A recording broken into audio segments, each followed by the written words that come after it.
specific frequency to affect the way we behave. It's true. A specific true frequency. I saw in the night visions, and behold, one like the Son of Man came with the clouds of heaven, and came to the Ancient of Days, and they brought him near before him. And there was given him dominion and glory, and a kingdom, that all people, nations, and languages should serve him. His dominion is an everlasting dominion which shall not pass away, and his kingdom that which shall not be destroyed.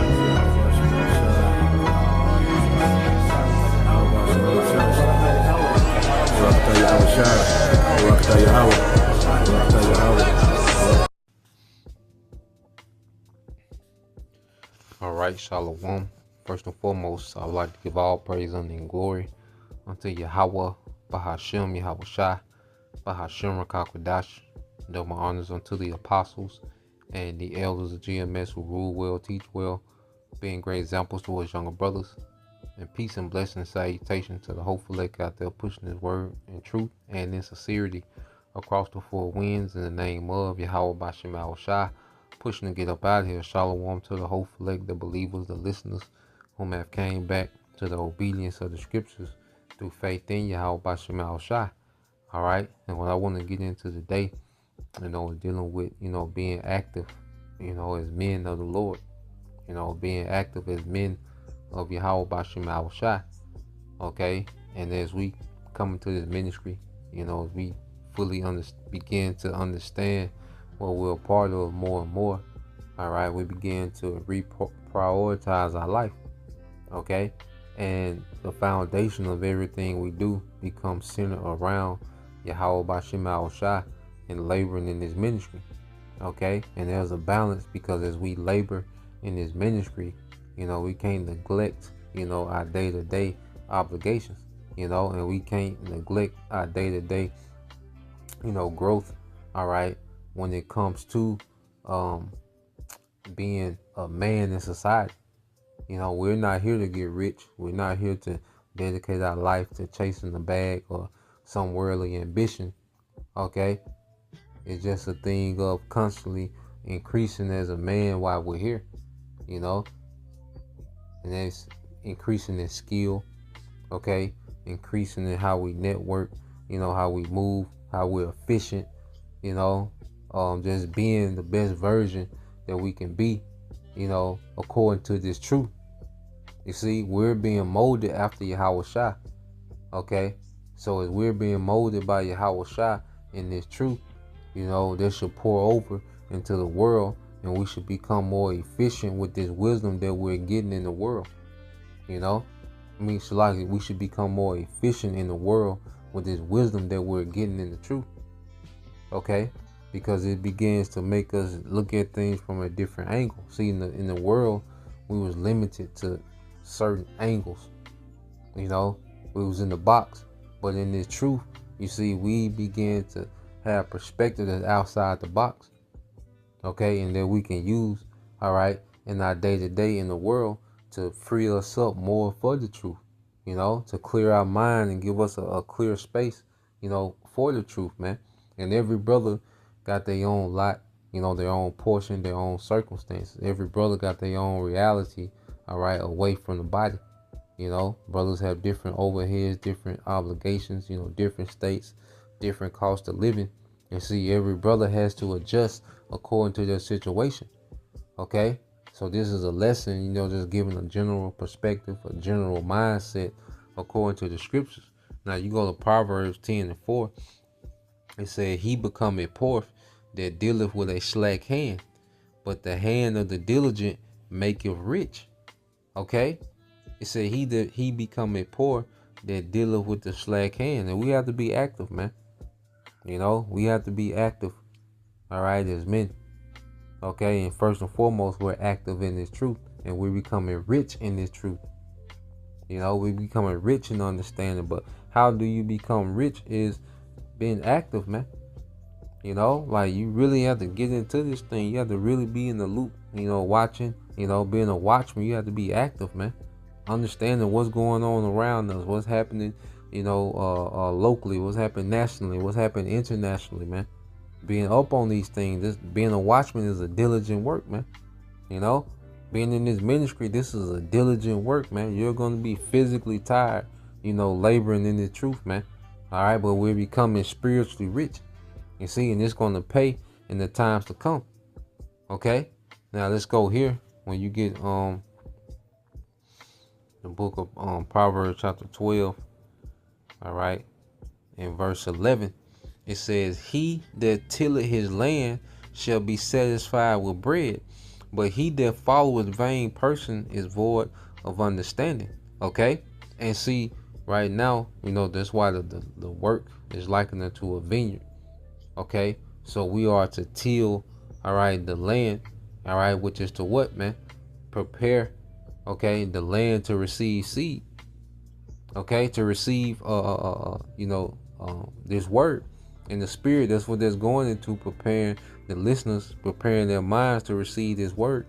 We're tilling the land of the elect, the minds of the hopeful elect. Okay, and that's a daily thing. We're constantly tilling and planting. You break up the land and you plant. When we go into all the things that were displeasing to the Lord, when we go into black culture and Christianity, that's breaking up that land, to plant right seeds in, so it can be cultivated. The mind can be cultivated in righteousness, man. But when we go into feminism and nigger culture, and westernization, and we go into these things, let's say Christianity, Egyptology, we go into this thing that's breaking up the ground, that's breaking up that land. Okay, so we can plant right seed. Okay, and even in our day-to-day, because you go here, when you read Proverbs 12 and 11, it says a hard worker has plenty of food, but a person who chases fantasy has no sense. Okay, because even in our day-to-day, there's certain seeds that we have to plant. There's nothing wrong with us acquiring skills in this captivity to take care of ourselves, man. Become skillful, all right, within different, worldly arenas. Brothers are skillful. Brothers got careers, and brothers are experts and specialists in particular fields. There's nothing wrong with that, man. But the seed had to be planted, all right, for brothers become, what they are in their day-to-day. And it makes them more efficient in the truth, because hey, their daily bread is secured all through Yahweh Bashim Al-Shai. Okay, so a hard worker has plenty of food, but a person who chases fantasy has no sense. And see, in the truth and in the world, if you have an idea with no strategy behind it, with no plan to execution, it's just a fantasy.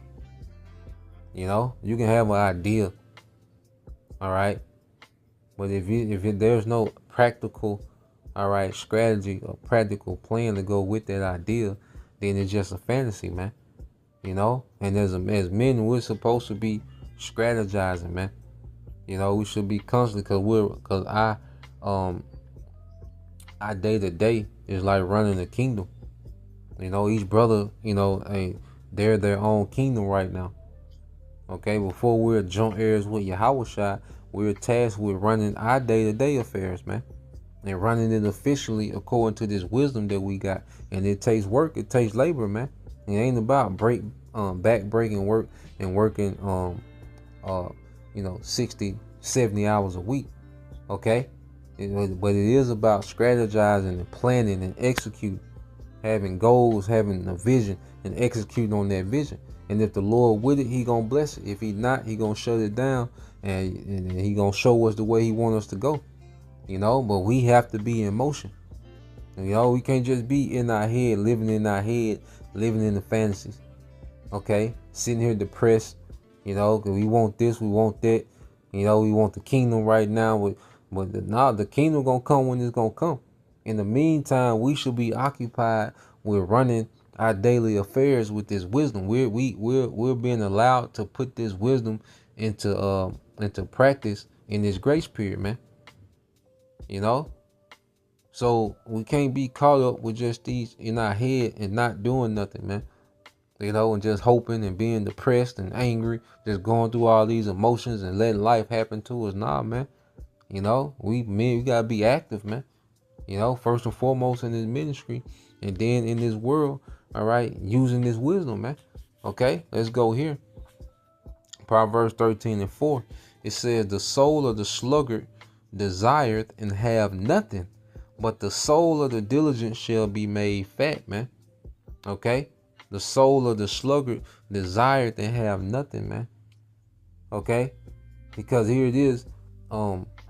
It's the see, when you not occupied, when we really don't have an understanding the work that it takes, you know, to get to certain points. And see, that's also, you know, when you're active, when you have to work for things, when you have to put practical plans in place, you know, that makes you not want as much because you understand the responsibility that come with these things.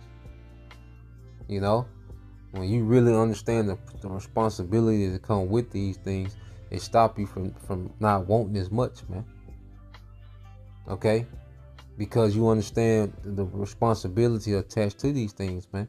But if you're someone that just always in your head fantasizing, you want everything because you don't understand the practical responsibilities that come with these wants. You see, when you really have a grasp, you know, the practical responsibilities that come with having things and, you know, being in certain positions, then you understand, you know, like, nah, I don't want that. You know, you don't start looking at the thing itself. You start looking at the responsibilities that come with it, and you see that's not good for my situation. You know, you can want something and it not be good for our situation. Okay, so he said the soul of the sluggard desire, because the sluggard doesn't understand the responsibilities, all right, the work and the maintenance that comes with particular things. They just want it. They look at people enjoying something and they want it, and they don't understand the responsibilities that come with it. Okay? Nah, man, this being a man, you know, is understanding your limitations as well. You see? When you don't have experience in things, you don't even understand your limitations, man. You know, and it's good to understand your limitations because you can take on something that can be a hindrance to our office in the ministry, man. You know? So, reading on, it says, "But the soul of the diligent shall be made fat," man. You know? And like I said, we're not here to get rich. Okay? And see, when we tap into the truth and we really start to work for the world to come, you know, we become rich in this truth, then our desires of the world go down. So now, you know, we don't have, you know, we don't have this desire for worldly things. So we're content with less. Okay, and that creates a mindset of abundance. Okay, and then in the truth, as we give more and be diligent in this truth, our soul is becoming fat. We're becoming enriched in this knowledge and this understanding and the depths of this wisdom and understanding things, man. You know, but it's a labor that goes into that. When you go into Proverbs 14 and 23, okay, I'm gonna read this in the NLT. It said, "Work brings profit," man. You know, so as we work and toil in this thing, it brings a profit, man. Okay, but mere talk leads to poverty, man. Just talking about ideas, no, we gotta execute. You know, you want to do a lesson on this, but you just talking about it. No, we gotta execute. You gotta put something in action. You gotta start somewhere, man. You know, and I'm the type of guy that I used to try to have everything mapped out perfectly before I started. You know, and I will be paralyzed and not even start particular things, man. All right. Even to this day, man, sometimes I just have to start. You know, I plan certain things out. I'm just saying we're doing a lesson. You know, like you can plan it out, you can have it this way, but then the spirit be like, just start. You know, just start the series, just go. You know, and the spirit will take over, and then that increases our trust in Yahweh Bashim Al Shah. You know, Because when we move in our day to day, of course you plan and strategize. All right. But as we plan and strategize, hey, there's come a point to where, hey, we got to take a leap of faith somewhere. Okay. There's certain points in our life that the Lord require us to take leaps of faith, man. And once we take that faith, man, hey, he take over and favor kick in, man. Just speaking from experience. Okay. So, just talking about things. Okay. Nah, man, the Lord wants doers. Okay. The Lord is about his men being in motion, man. And like I said, this ain't about being this super entrepreneur. No, this is just about achieving, all right, in Yahweh Bashim Al-Shai. Becoming capable men in Yahweh Bashim Al-Shai. Okay, because it's all rooted, all right, in our office in the ministry. Everything else revolves around it. So the things that we do, even when we get into our health, because you can talk about you want your health this way and you want to, you want to lose weight, you want to do this, but if it's just mere talk, okay, it's just a fantasy. Okay, because we execute on these things, and it's all about building up who we are in this office, man. The way we eat, the way we work out, even the way that we learn, how to be more efficient with earning money, become more skillful doing things ourselves. Even becoming more independent and doing things ourselves, man. You see, that frees us up from expenses. That frees us up how to wait on people. And it's all geared towards furthering our office in the ministry, man. So everything is built on us furthering our office in the ministry. Okay, let's go from there. Let's get this in Proverbs 21. Okay, and 15.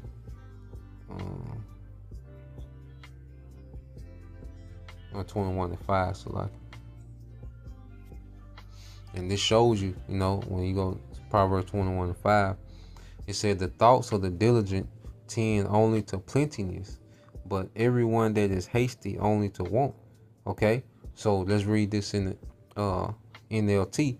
It said good planning and hard work lead to prosperity, man. So wisdom and hard work is a hell of a combination, man. Wisdom and labor, because now you're working efficiently and consistently. Okay, and then that puts you in prosperity. See, we're not talking about the prosperity of this world, man, but constantly getting a more thorough understanding of the scriptures. It creates a peace that can't even be, that this world doesn't offer. Okay, and understanding, being content, understanding what we got coming. Okay, it puts us in a position to where our desires. Okay, because most people in this world, their desires outmatch their income, because they're constantly on social media trying to compete with other people, trying to impress other people. Okay, it's always, because there's always somebody gonna have way more than what you got. Okay, and people are constantly in this competition, so their desires, all right, surpass their income. Okay, and it makes it seem as if they're failing. Okay, but that's one of the cheat codes of the truth. We understand that it's not about, all right, the materialistic things. It's more of an inward thing. All right, and we begin to really appreciate the simple things that the Lord has for us, man, and that's prosperity, man. Inner peace with Yahweh Bashim Al-Shai, favoring the Lord, showing favor, growing and in this thing and being able to serve and work and till in this thing, and the Lord provide our day to day. That's prosperity, man, because we understand what's to come. All right, see, we don't need much to be in a state of prosperity. You see, these people need this and that and all that and all this extravagant, extraordinary, they need all that to be in prosperity. See, we don't need that, man. But the Lord is requiring us to labor in this thing, in this ministry, man. Okay, being consistent in this thing. All right, it says good planning and hard work lead to prosperity, but hasty shortcuts lead to poverty, man. See, the shortcuts cheat you out of the process. See, the process is building us to be able to handle the blessings that the Lord give us in this world and the world to come. You see, our people, they just make their life about the bag, and they get the bag and blow it because they all about getting these shortcuts to the bag. They haven't built the character to maintain, all right, certain a certain status, a certain situation. Okay, see, going through the process gives us the character to maintain these things that the Lord is giving us, man. Ain't no shortcuts to it. You see, and if we wasting time in our head, you just been in your head for the last, 3, 4, 5, 6 years. Well, you 4, 5, 6 years behind, and you see other brothers and the Lord dealing. Well, those brothers are 5, 6, 7 years. They've been moving. They've been active this whole time. Okay, they've been on the move in the ministry and in their day to day. Okay, so when you go from there, let's get this in 22. I got 2 accounts in the New Testament I want to get. This is Proverbs 22 and 29. It says, "See thou a man diligent in his business." Okay, and this truth is our craft. We become diligent in this thing, man. Like Elder Apostle Kai said, we the special forces of this, man. And the special forces training is completely different from the rest of the military, man. So it says, "See thou a man diligent in his business, he shall stand before kings, he shall not stand before mean men or ordinary men." Okay? So someone that's diligent in their business, they become the best at what they do. Okay? To the point to where they're being requested by the king now. You see, and we want to become the best at what we do in our lot. All right? So we can be requested by the king in those chariots, man. Okay? So let's go here. I think this is 1 Thessalonians. All right, 4. All right, and 11. All right, I'm gonna read this in the NLT. It says, "Make it your goal in life." All right, it said, "Make it your goal to live a quiet life, man. Simple, man. Out the way." You see, this ain't no entrepreneur motivation. We're not here for that, man. All right, if you can make moves, hey, make moves, man. And in your day to day, hey, if you, whatever you put your hands to, man, do it. Because because the thing I've learned, that I'm learning, I'm just constantly, like, man, there's just so much to grow, but the Lord allow us a time period to go all out, and do what we gotta do in this world as far as our obligations. But then it's a cutoff. We got to understand it's a cutoff. So when we do what you do, you want to be elite in whatever you do. But then it's a time to cut off and get to the real work. We can't get engulfed and make, all right, the worldly work our life. All right, that's a little side thing. But when we do our little side thing, there's nothing wrong with being elite in that. Okay? And it says, make it your life. It says, make it your goal to live a quiet life, minding your own business and working with your own hands, just as we instructed you before. Because, hey, we have to work with our own hands. You see, it's on us to make the time to study and research, to get into these things, to watch, to keep up with what's going on. Okay? Hey, no one can do that for us, man. Okay? Whatever our overhead is, whatever we got, responsibility we got as a man, okay? It's on us to, hey, the Lord give us leeway to go make things happen, man. He's giving us the wisdom to go do things, man. Okay? To make that happen, to work with our own hands. Okay? So it says, reading it again, said, make it your goal to live a quiet life, minding your own business and working with your hands, just as we instructed you before. Then people who are not believers, it says Christians, but it's talking about the believers of Yahushua. Then people who are not believers will respect the way you live, and you will not need to depend on others, man. You know, and each brother, there's a certain level of self-sufficiency that we can have, you know, that we should have, you know. And then, you know, of course, brothers come up short. This Babylon, you know, it's a big scam. So it's gonna be, you know, times where you're gonna need aid and help, you know, at times. Okay? And it's just a thing of, we want to be as self-sufficient as men as we can be, because a group of self-sufficient men make a strong body, you know. And everybody not going to have what, you know, each brother is going to have their own portion in the world, their own portion in the truth. All right, that it's their responsibility to maintain it, okay, and operate in that and run that with this wisdom. Okay, so that's the point. All right, I just wanted to go into that. Lord will, you know, you brothers, all right, and you sisters are edified. Till next time I say shalom. Going Yasha Allah, Bob, soon, shalom.